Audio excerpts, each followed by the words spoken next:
Ba-bum-bum. Good morning, everybody, and welcome to, you know what I'm going to say. And it's true every time. It's the best thing that's ever happened to you right now. It's called Coffee with Scott Adams, the live stream that defines quality in all the other live streams. The only live stream where the odds of me blowing my nose in front of the audience, always a good 37% likelihood. So that's the kind of professionalism I bring to this, and it causes everybody else to play catch up, I know. How would you like to have the simultaneous sip? Anybody? Let's have a simultaneous sip, and it's the first time this morning I'll be doing a sip with anybody. Yeah, so this will be the first one of the day. And it's called the simultaneous sip, and all you need is a cup or a mug or a glass, a tankard, chalice, stein, a canteen, jug or flask, a vessel of any kind. Fill it with your favorite liquid. I like coffee. And join me now for the unparalleled pleasure. The dopamine hit of the day, the thing that makes everything better. Watch what it does to your antibodies. Just watch this. Go. Hold on. Most of my antibodies just came online. Some of them did not. We're going to need to do a second augmented sip here. Go. Checking. All good. We're online. I don't know what it was, some kind of a vaccination mandate sick out or something, but my antibodies were not going online all at the same time. But it's all good now. We're all good. Well, COVID is killing 1,200 people per day still in the United States, allegedly, if we're counting them correctly. And the ERs are packed. That's the news. Apparently, we hit some kind of a plateau. Things were dropping like crazy, and then we hit a plateau. That plateau is probably, say some experts, to do with not seasonality exactly, but indoor living. Now, here's a new clue for this pandemic, and I don't know that I exactly had processed this before. It's something I've heard of, but I hadn't quite put it together. It goes like this. Your normal flu has seasonality, right? When the summer comes, the flu pretty much gets knocked out, if it's the seasonal flu. But the coronavirus and the Delta seem to have a different pattern, which is that they respond to indoor living regardless of the season. So apparently it's not enough to simply be outdoors in the summer and indoors in the winter. If it's Florida, in the summer people go indoors and they get COVID, and in other places in the winter they go indoors and get COVID. But why doesn't that work with the regular flu? Why does the regular flu, which presumably is also worse indoors, right? Does anybody doubt that? Nobody doubts that the regular flu is also worse indoors. But why does a regular flu still succumb to seasonality when this one doesn't? Is it just more aggressive? Is that all it is? It's just a matter of degree? Right. So some are saying it's the aerosol versus contact on surfaces, I guess, would be the other way. Somebody says not weaponized. I like your thinking. Yeah. The gain of function might be what does that. But let's do a little critical thinking. Is there anything we can learn from the fact that the regular flu succumbs to seasonality and this one doesn't? Aside from the fact it's more aggressive. Maybe that's the whole story. It's just more aggressive. But here's a question. I'm just going to put that out. Put it out here. This is a thought experiment and not something that anybody will ever do. Suppose we had a rule that said that if more than, I'll just pick a number. If more than 3 people are going to be in a room for more than 10 minutes, and again, I'm just making this up for conversation purposes, you have to open a window. Even if it's winter, you have to open a window. Otherwise, you just can't be 3 people in a small room together. Could you get rid of the coronavirus in 2 weeks? Because I've got a feeling if we could study how many times people got an infection in a room that had a window open? What do you think? I feel as if opening a window takes your odds of getting the coronavirus from pretty good to maybe hardly ever. Don't you think? I don't know if there's any way to study that, but if you could study, is indoors with the window open going to protect you completely, just like being outdoors? Being outdoors seems to protect you almost completely. And remember my other hypothesis that fans might be enough to keep you safe indoors? What if you said you can't have a gathering of more than 3 people unless the fan is on?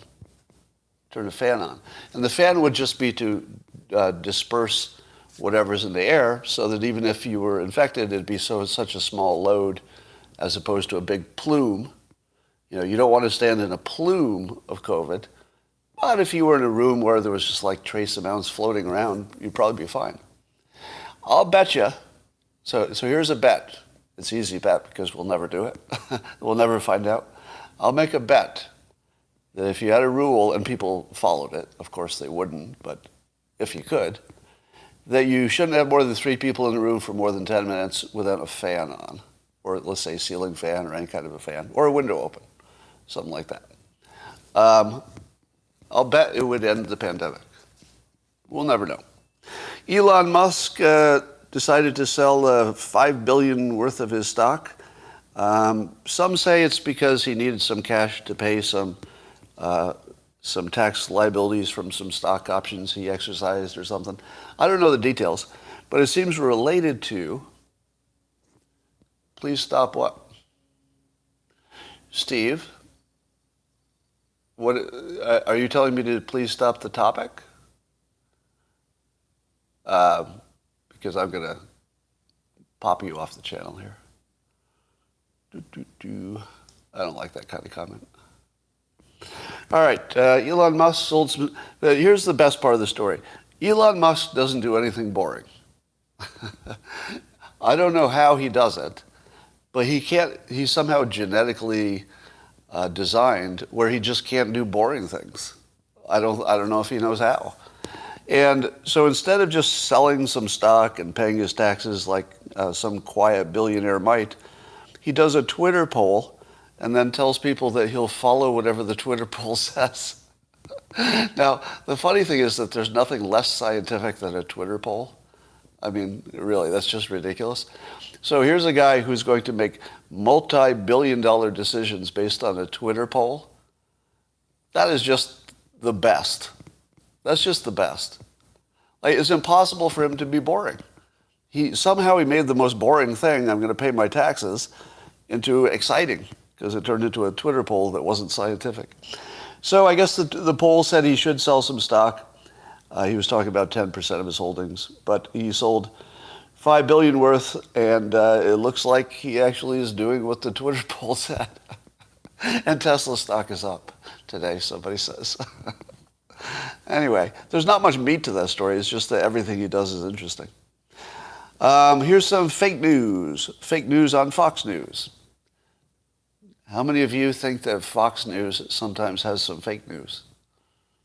Anybody think that? Because mostly we make fun of CNN and MSNBC. Well, here's some fake news. Now, of course, I'm using my definition of fake news. Okay? So this is my personal definition of fake news, and it includes this tell. If somebody gives you the news with a percentage, say this was a X percentage of something, but they don't give you the raw numbers, it's fake news. And also the reverse. If they give you raw numbers for a story, but the percentages would tell you more, it's fake news. So anytime you see a story that's only the raw numbers or only the percentages, it is intended as manipulation. So here's how the fake news on Fox News by Pilar Arias. So this is not an opinion piece. It's a news piece on the Fox News site. And it talks about one California school board is rejecting the mandates for kids to get vaccinated. And as part of the context for this story, the data has shown that 24% of COVID cases were kids. Is that news or fake news? 24% of COVID cases lately have been kids. News or fake news? Let's say it's true. So I'm not saying it's untrue. But is it news or fake news? It's fake news. It's fake news because the context is clearly intentionally omitted. What would be the context? 0 deaths, right? The context would be, and 0 deaths. Now, it's probably not 0. It might be 1 or 2, whatever it is. But the number of deaths is pretty important to the story, isn't it? Because otherwise you're vaccinating the kids to save other people. Is it ethical to vaccinate kids to save other people? I suppose it would depend how many other people were at risk. If it was all of them, maybe yes. You know, if like every adult would die unless kids were vaccinated, well, yeah, I guess maybe in that case you would vaccinate them. Because kids would need living adults to take care of them too, right? But this is clearly just fake news because the context is clearly intentionally left out. All right. How many of you would like to see my Kamala Harris impression? Anybody? Anybody? Because she's in the news. She was at a CRT meeting, and apparently she was talking to some folks, and there was a viral video of her talking. Now, before I give you my Kamala Harris impression, I would like to show you how an actual, a real person would talk in public. So here's how a real person would talk. They might talk with their hands. For example, they might say, you know, this or that, or, you know, you see people talking like this and like this and like this. That's how a normal person talks. If you're Kamala Harris, you pattern your body language after the police officer from Young Frankenstein. You ever see the movie?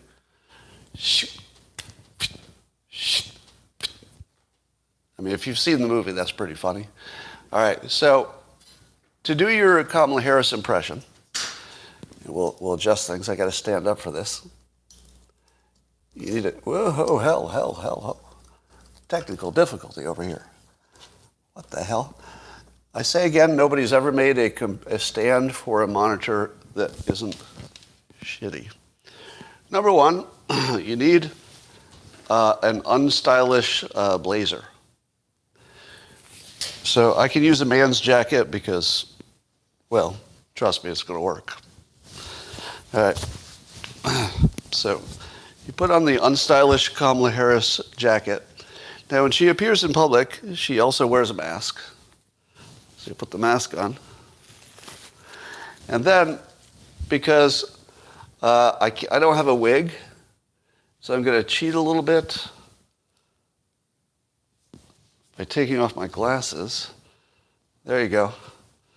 If you can't see the top, Kamala Harris. And now here's Kamala Harris talking. I'll add some dialogue of my own, because what she says is usually babbling nonsense.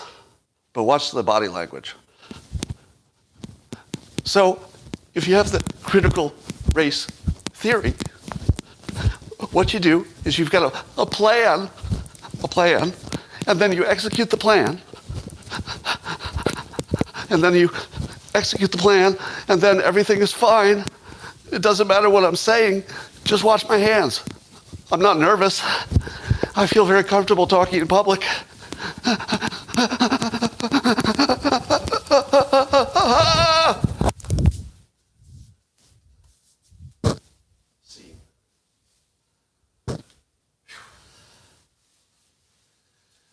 Your Kamala Harris impressions will take a lot of energy. It's a lot of practice.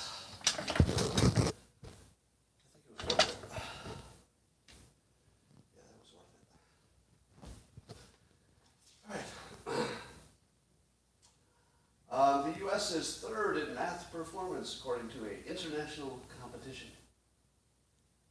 Does that sound right to you? Does it sound right that America would be third in math competition? China's first, Russia's second. How do you think they measured this?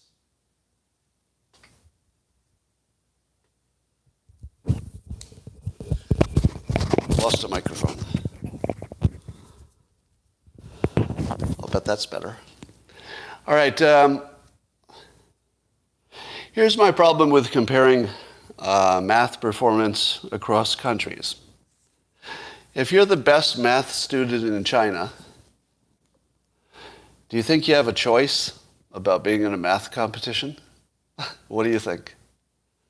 You're the best math student in China. Does China say to you, hey, do you want to be in a math competition? Or does China say, you're in a math competition? Now take the United States. If you're great at math and you're 17 or 18, in the United States, and they say to you, you know, there's an international math competition, what do you say in the United States? Well, I might be interested, but I just launched a unicorn startup, and it's going to go public in a week for $10 billion, so I might miss the contest.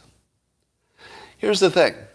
I don't think a competition tells you anything, because all you're really finding out is that the people who are in the competition, how they did. It's not really telling you anything about the home country, I don't think, except that some might be coercive. So don't trust that. I would love to see if there's any way to do it, the top 1% of math students in each country, and just see how they compare.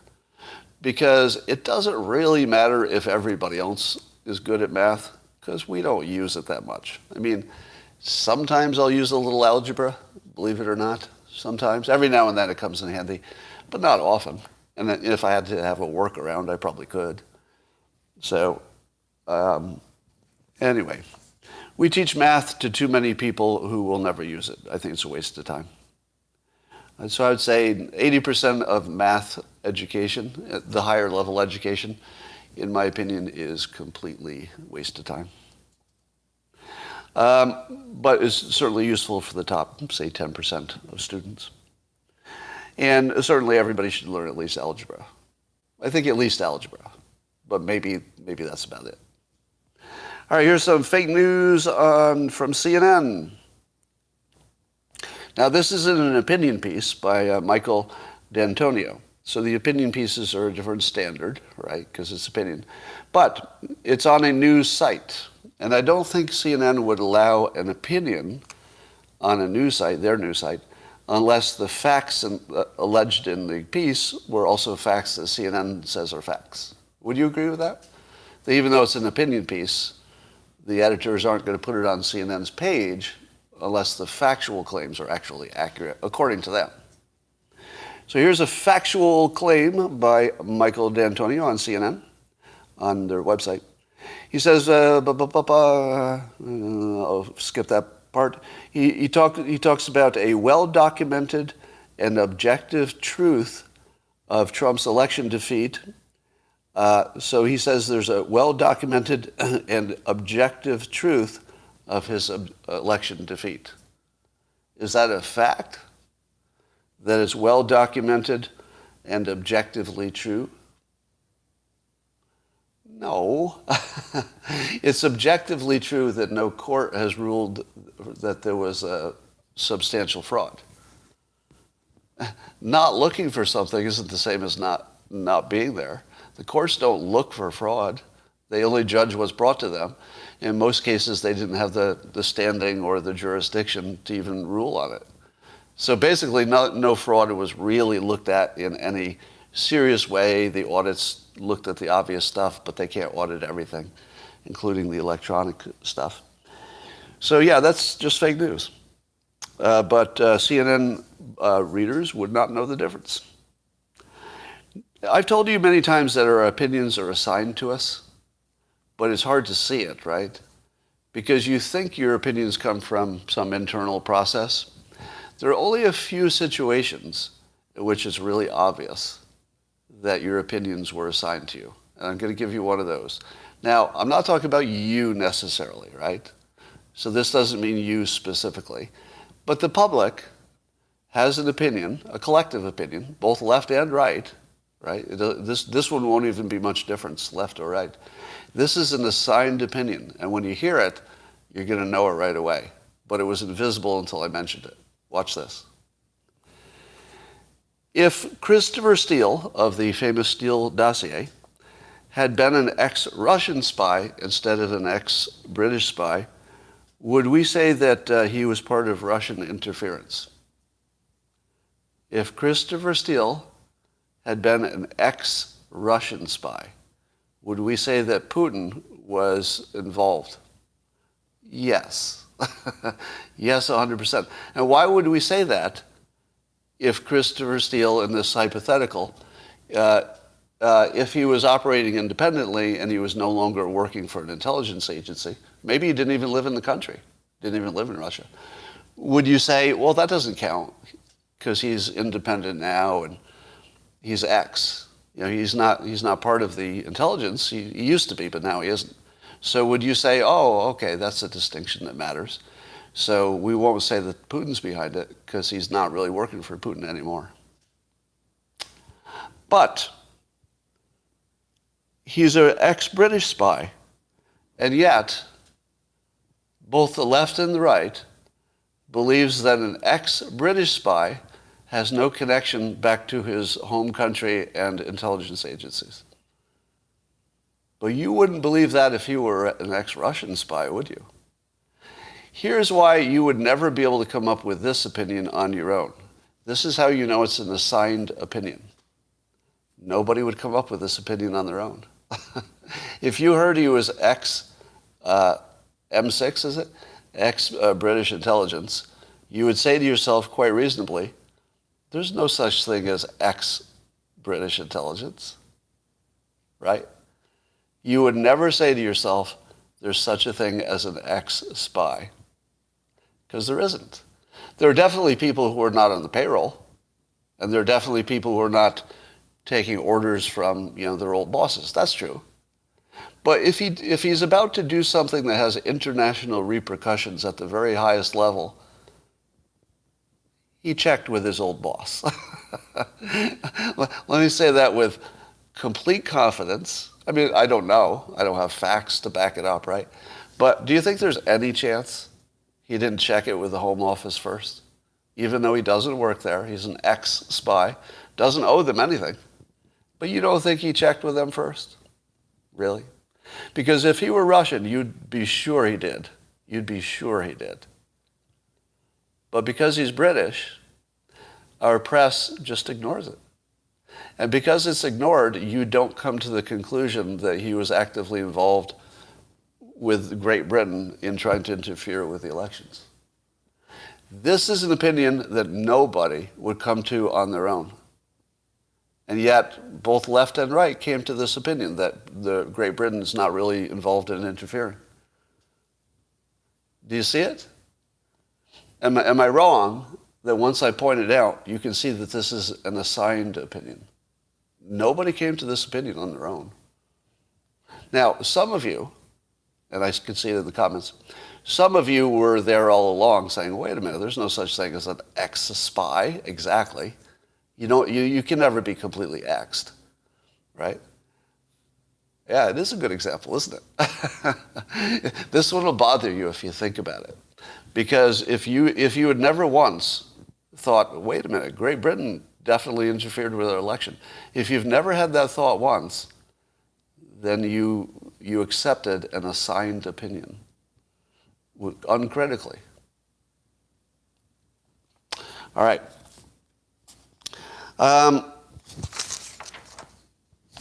See what else is going on. I love the fact that the new revelations about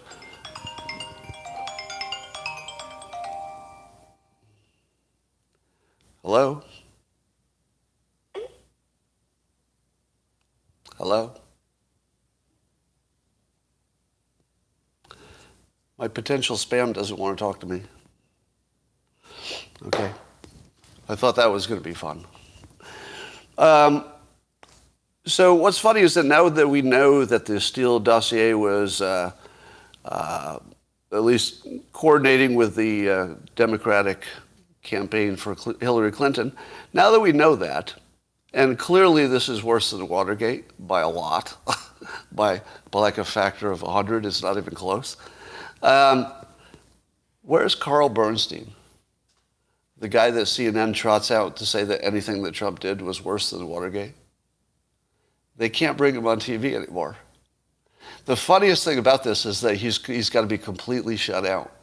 He's probably in hiding. Literally, you need to. I'll bet you that no journalist can find him right now. I'll bet he's literally off the grid somewhere, not answering questions, because there's no way he's not going to be asked if this is worse than Watergate. And what the hell is he going to say? You're starting to sound like Carl Bernstein, maybe. All right, Jeffrey Toobin, of course, is in the news. Now, I've defended him getting his job back because I think he just made a dumb mistake, and that's not really the reason you should fire people. It was just a funny mistake. That, however, does not let him off the hook, because when you do something that funny, I'm going to have some fun with it. So I totally support him getting his job back. But I'm just going to say, I'll just summarize what he said in his commentary. This is my summarization, so don't blame him for the wording. But Toobin thinks that Rittenhouse is a jerk. So part of his commentary is that Rittenhouse was really, really dumb to bring a gun to where he did. So Toobin thinks Rittenhouse is a jerk, but also that Rittenhouse's lawyers might get the jerk off. Anything? Anybody? Anything? All right, that's all I had on that. Rasmussen has a poll that says 55% of the public surveyed, I think these are likely voters usually, oppose mandatory vaccinations for kids. And 35% are in favor. 55% oppose mandatory vaccinations. What percentage of the country has to oppose anything before you can be sure it won't happen? What percentage? I feel like it's about 75. It's not 55. Definitely not 55. Somebody saying 70? Maybe. Depends on the topic, probably. But I think you need 70, 75 before the public's in control. Now, you remember, I often remind you, no, I didn't steal that joke from Gutfeld. But we do have a similar sense of humor, so I wouldn't be surprised if he had a similar joke. I think 75% is when the public simply takes control. At 55%, I think we do throw it to the government and say, we can't decide. You decide. And then we live with it because it's better to have a system that works than to get everything you want every time. So that 55% is going to have to get bigger. So convince your fellow citizens, don't convince the government, because the government's not going to change its mind at 55%. China continues to be not safe for business.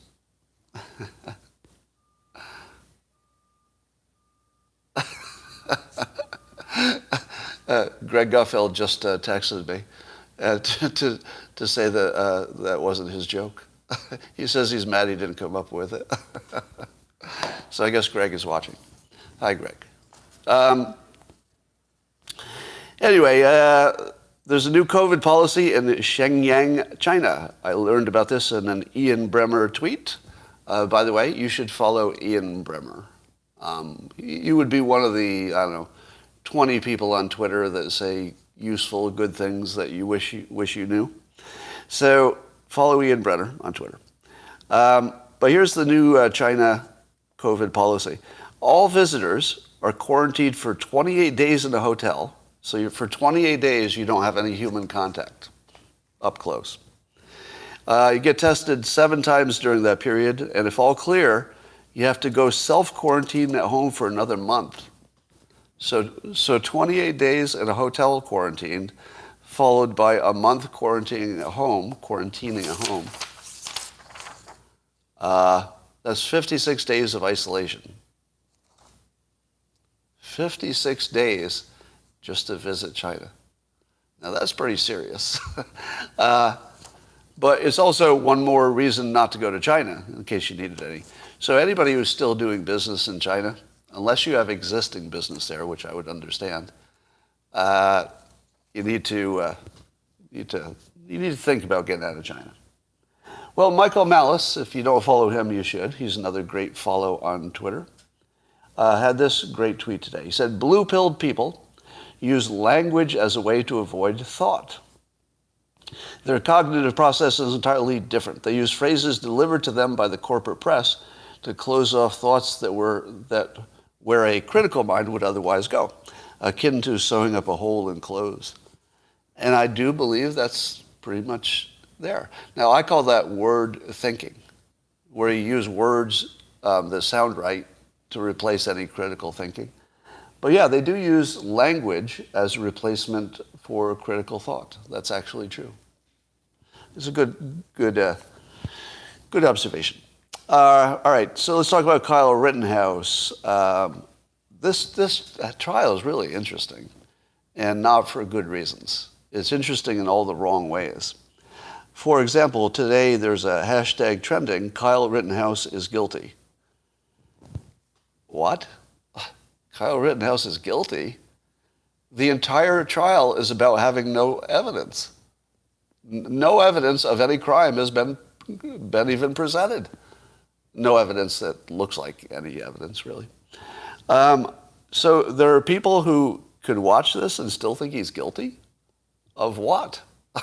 Bad judgment? That's not a crime. So I would like to say this, number one. This is something that should not have retreated to political sides. It shouldn't have, but of course everything does. However, I would like to propose this thought experiment. If Kyle Rittenhouse had been, let's say, identified as a typical leftist who had also used a gun to kill somebody in what looked like self-defense, would the right be just taking sides and saying, oh, it's a leftist, so they're guilty? Or would the people on the right, the pro-gun people, say, no, it doesn't matter who does it. It's self-defense. Because I think the right would have stuck with principle. Am I wrong about that? Now, I do think the left and the right are equally guilty of just, going to their side and saying, oh, my side is this side, your side is that side, and just ignoring the facts otherwise. What team are you on? But I feel like the right would not have teamed on this one, because they're sort of team gun, aren't they? I think the right is more team gun than they are team Republican. Am I right? And the gun information about this, just like the Alec Baldwin story, the gun stuff is absolute. And it should be. And I've had this conversation with at least one person about the Alec Baldwin thing. And I think it applies here. Gun mentality runs as an absolute because it has to be, right? Self-defense is an absolute defense. It's not a partial defense. It's an absolute defense. Gun responsibility is an absolute. If the gun's in your hand, you're responsible. I don't care who you delegated it to. The fact that you delegated that responsibility to your armorer is irrelevant if it's in your hand, right? So that's the way the gun people think of absolutes. That's my impression anyway. And again, this is just purely subjective. But I feel like the right would not have taken teams on this except Team Gun to support the absolute nature of some of these things. All right. I asked a question that was just a thought experiment. Obviously, this can't and shouldn't happen. But if somehow Kyle Rittenhouse got a gun on the witness stand and shot the prosecutor in the middle of the trial, would it be self-defense? Would it be self-defense? Now, what's your first thought? Well, no. You can't shoot somebody during a trial. And certainly if this prosecutor were a normal prosecutor making a case with no lies and no exaggerations, just making their case, I would say, no, there's nothing going on here except a fair trial. Of course, it's an adversarial process. You're not going to like what the other team says, but that's not a reason for killing somebody. That's the system working just the way the system is supposed to work. But is that what's happening here? It's not what I'm seeing. What I'm seeing is somebody murdering an innocent man in front of us. That's what I see. Because if you don't think that what is happening to Kyle Rittenhouse's brain is not grievous harm, well, then you don't know anything about anything. Kyle Rittenhouse is suffering at the moment grievous physical harm. Now, the physical part is the physical part of his brain, but his brain is being permanently reprogrammed into a negativity, into PTSD, probably already has it. But what is happening now is the height of criminal behavior. There is somebody being grievously harmed right in front of us without reason, without cause. Because if he had evidence that Kyle Rittenhouse was a criminal, then I'd say, well, you got to do what you got to do. But since the evidence clearly shows he's not, the continued torturing and dismantling of this young man's brain right in fucking front of us looks like a crime to me. And while I don't know how I would rule if I were on the jury, I'm pretty sure I wouldn't care if he stood up and shot the prosecutor. Again, I'm not in favor of violence. We're just a thought experiment. Nobody should shoot anybody. Don't do any violence. Okay. But in terms of would it be justifiable, I think yes. It would be very unwise, and I wouldn't want to see any kind of trend like that. But would it be justifiable to shoot this specific prosecutor in this specific situation? And I say yes. I say yes. I think that what he's doing, the prosecutor, rises to a level of grievous bodily harm, and that it's witnessable. We're watching it right now, right in front of us. Jeanette says you're losing me here. Well, remember, it's a thought experiment, so nobody's arguing he should actually do it. Okay. Joe Biden, I guess during the campaign, called Kyle Rittenhouse a white supremacist, which is backed by zero evidence. There is zero evidence of anything like that. Can Joe Biden be sued for calling him a white supremacist? I don't know the answer, probably not as a sitting president, but can he be sued after he's out of office? I would say yes, right? To me, that feels like a slam dunk. How in the world could you lose that case? Because the evidence that he said it is clear. The evidence that there was no evidence for it is clear, right? And he did it for malicious purposes, which was to win an election by maligning some innocent guy. So, but also I wonder if it's impeachable. I'd ask him the same question again and see if he'd deny it. Somebody needs to ask Joe Biden if he disavows his prior comment about Kyle being a white supremacist. Because if he doesn't disavow it, I think that's impeachable. Am I wrong? I mean, I don't know if it meets these standards specifically of impeachability, but if the President of the United States targets a citizen who is objectively and obviously innocent of the charges, I feel like some kind of crime is involved. If not a crime, at least impeachability. So somebody needs to ask him that. Peter Doocy, get on that. All right, I still say that the crime of the century is one that nobody's calling a crime except me, as far as I know, is whatever happened with the rapid test strip approvals in this country. Now, before I talk about rapid test strip approval, my understanding is there are a lot of people who don't understand why rapid tests, which are somewhat less sensitive than the normal tests, why we would have less sensitive tests at all. And because you get false readings now and then. And the answer is that they would catch pretty much all of the super spreaders if they were people who didn't have symptoms. If you have symptoms, you go get the good test, right? Everybody understands that? If you have COVID symptoms, you don't use the rapid test. You immediately get the real test. If you If you have COVID symptoms and you only use the rapid test, well, then you're using the wrong tool, and that would be bad. I'm sure people will do it, but that would be the wrong tool, and that would be bad. But anyway, the fact that only one company got approved quickly, I think it was Abbott, and there were other companies, begging to get approved that could have done these things quickly, and they didn't, makes me believe that the only explanation for that is massive corruption, which could have cost the lives of hundreds of thousands of Americans so far. Now, I don't know who it is or what or why any of this happened, but I do not believe that incompetence is why we were delayed. Do you?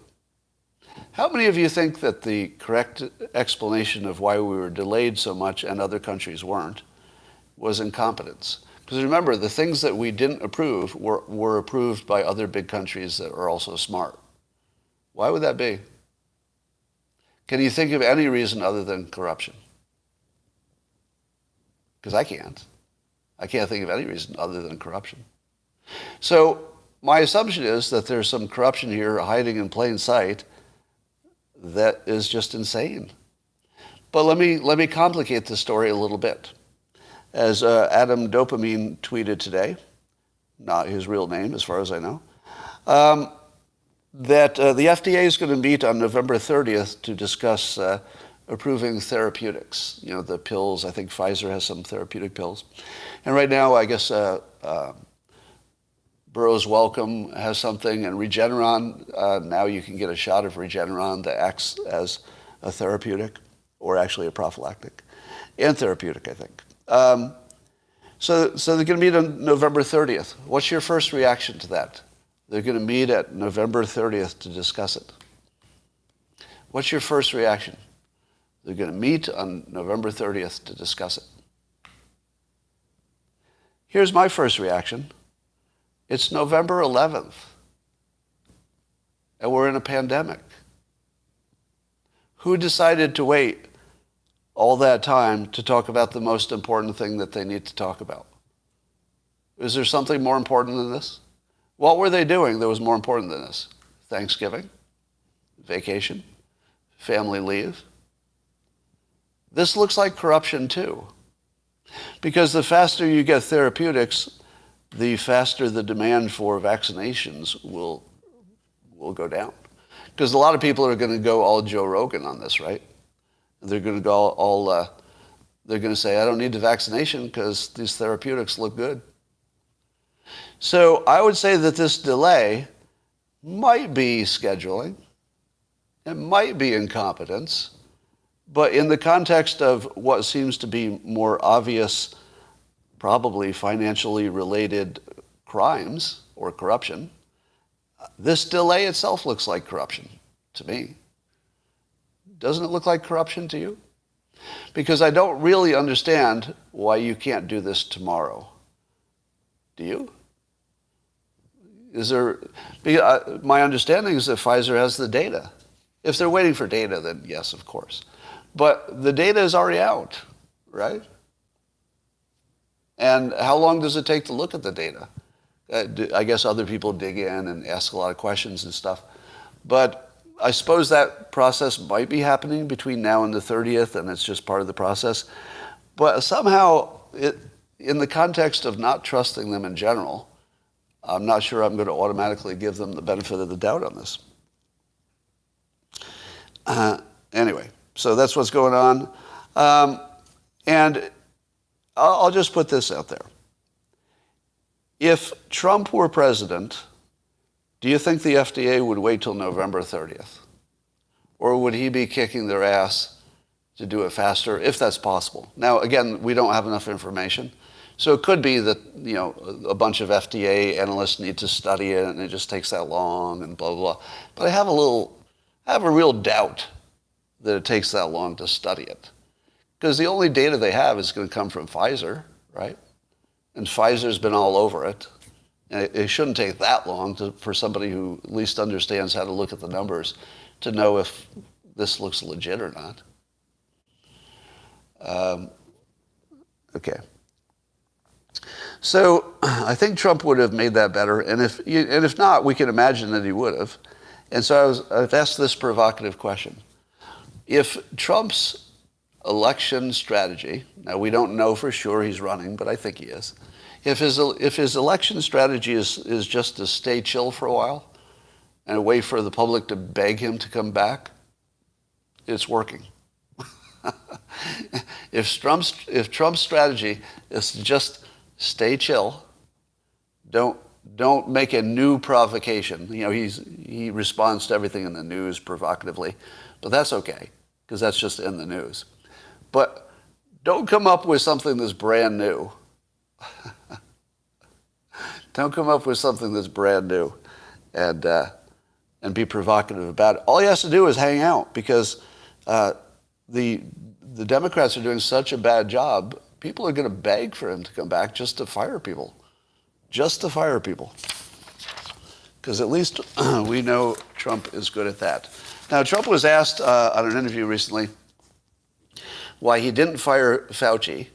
And his answer, some people question, because his answer was that Fauci, part of his answer, it wasn't the whole answer, but part of the answer is that Fauci had been around a long, long time. Is that a good answer to why didn't you fire him? What do you think of that answer? He's been around a long, long time. All right. So, you know that's not a good answer, but then there's a mystery, right? You know Trump has no problems firing people in general. I think you'd all agree with that. He can fire people. Well, so that's one thing his critics would agree with. Yeah, he can fire people. He's a firer. So, do you think he just couldn't fire Fauci? I think he gave us a hint. And here's the hint.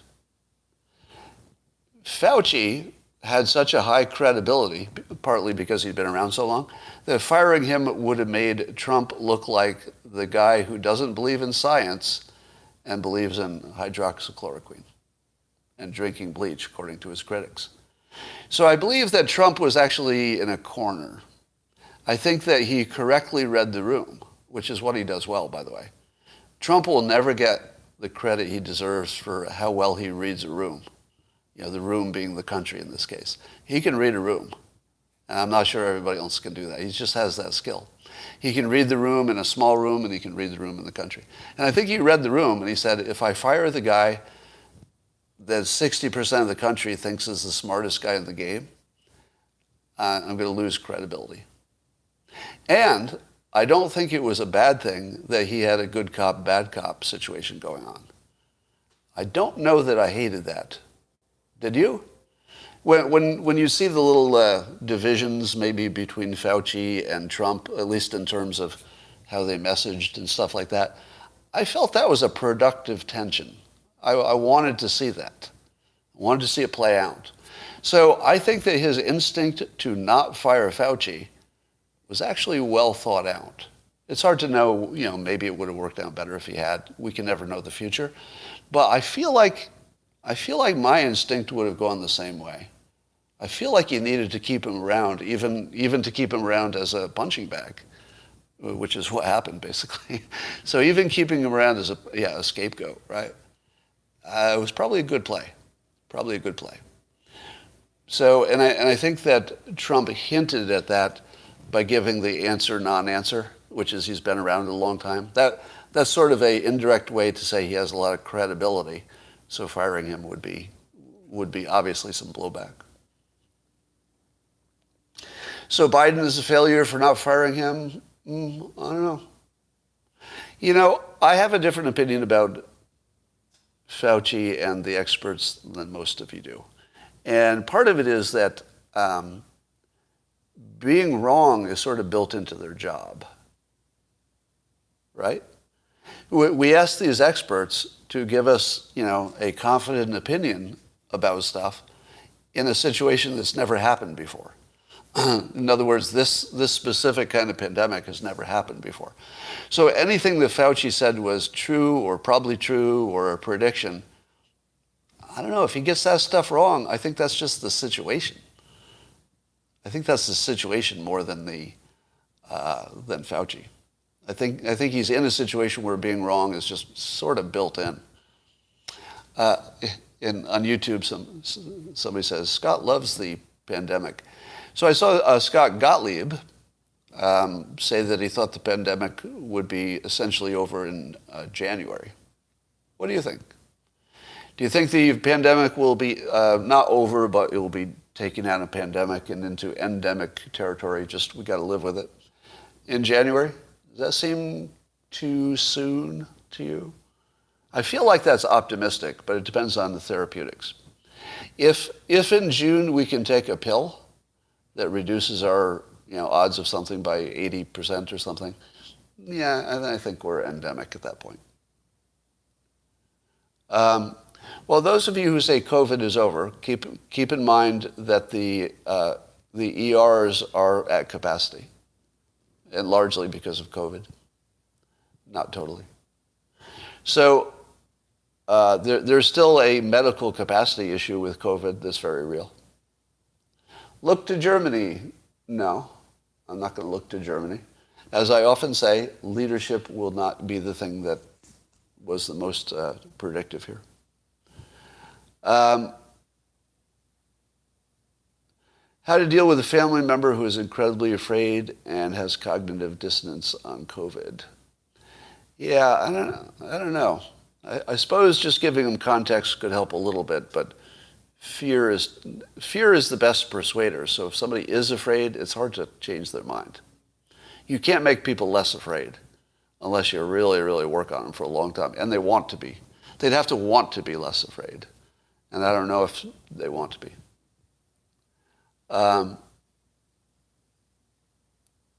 Yeah, hospitals are supposed to be near capacity. Yeah, you're right. This might be a little bit of fake news because they talked about one hospital was at 80 or 85% capacity, which my understanding is that's exactly where you want to be.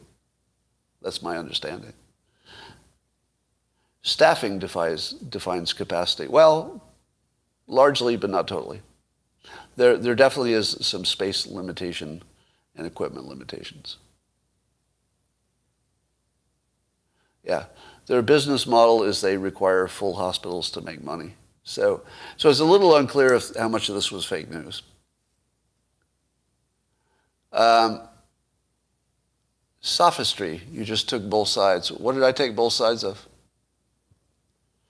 No, it's not sophistry when you take both sides. Showing that there's an argument on both sides is not sophistry. Yeah, I think I'm going to add that to my tell for NPCs. Have you noticed there are just some things that people always say, like, oh, that's sophistry? I think that's just an NPC thing. References to the Matrix, references to Soylent Green, references to sophistry. I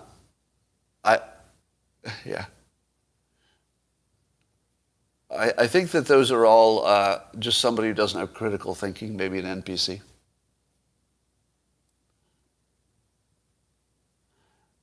And 1984, right. 1984 is another one of those. If that's where you're at, you're probably not part of the thinking class.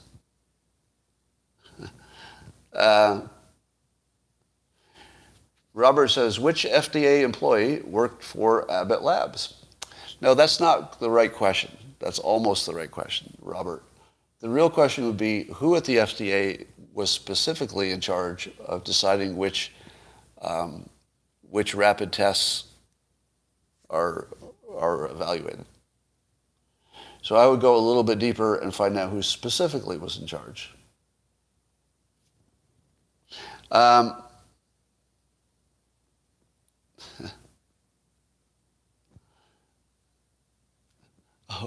So the simulation? I don't think the simulation falls into the NPC category yet, because that's still sort of new and unique. So did anybody see, was it Eric Weinstein, who went to a group of economists in Chicago and told them economics had always been wrong because they were doing the math wrong? I'm over-summarizing that. That's not exactly what was happening. But did anybody see the outcome of that? How'd it go? Was there any kind of resolution?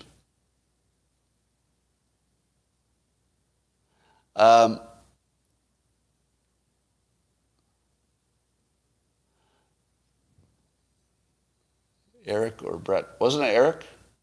I think it was Eric, right? I think it was like Chicago, some economics group there. All right. It was closed, so we don't know what happened. Well, that would be interesting. I'd love to hear that. Because I definitely would not be surprised if economics had been using the wrong math forever. That wouldn't surprise me at all. All right. But I think I would be very surprised if he convinced the economists. But there's an antibiotic shortage. Let me give you the Adam's law of slow-moving disasters. And I'm not sure it entirely applies to the supply chain problem. I think it does.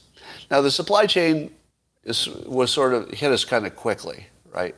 So I don't think anybody quite saw it coming. But I would predict that what we thought was an impossible situation, that there was so much congestion in the ports that you couldn't even clear out the congestion. It was so congested that literally nothing could happen. Like you couldn't even move a crane to move basically nothing could happen. It's all just filled with stored containers and nothing could move. Now that's sort of the exaggerated, hyperbolic version of it. But if you bet on people, and I always do, if you bet on people, somebody's figuring it out. Meaning that there's some people or persons at the ports who are saying, nobody had this idea before, but what if we do this and put this together? I'll bet you that what looks like an unsolvable problem is being solved while we talk. I'll bet you that smart people are finding, maybe they're A/B testing, maybe they're just poking around, maybe they've got an out-of-box solution, maybe they've changed the system, cleverly, something. But I would be surprised if humans, with all of our ingenuity, given the size of the problem and the stakes, I'd be surprised if we don't fix this faster than any kind of common sense would tell you it could be fixed. My common sense says this is going to be a long problem. My optimism is that there will be enough smart humans trying enough stuff that somebody's going to find out what works and then just do more of it. I think so. So let's keep an eye on that. All right, that's all I got for now. And I'm going to go do some other stuff. There is today or tomorrow Veterans Day? Is it today? Today or tomorrow? It's today. So I guess tomorrow is a day off for school anyway. So, to the veterans, thank you for your service. How many veterans there today? In the comments, veterans, make yourself known. All you veterans, there you go. Wow, a lot of them. Holy cow, look at all the veterans. Yowzer. A lot of veterans. Holy cow. Do I have like every veteran in the world watching this? Or are there just a lot of veterans that I don't know about? You should see the comments on both platforms. All right, I can see them both. You can only see the one you're on. But both platforms are just streaming with veterans. Amazing.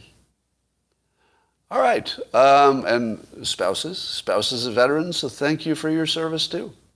If you're a spouse or a family member, thanks for your service, because it's a group effort. We know that. Very vet-heavy, audience. Very, very. All right, that's all for now.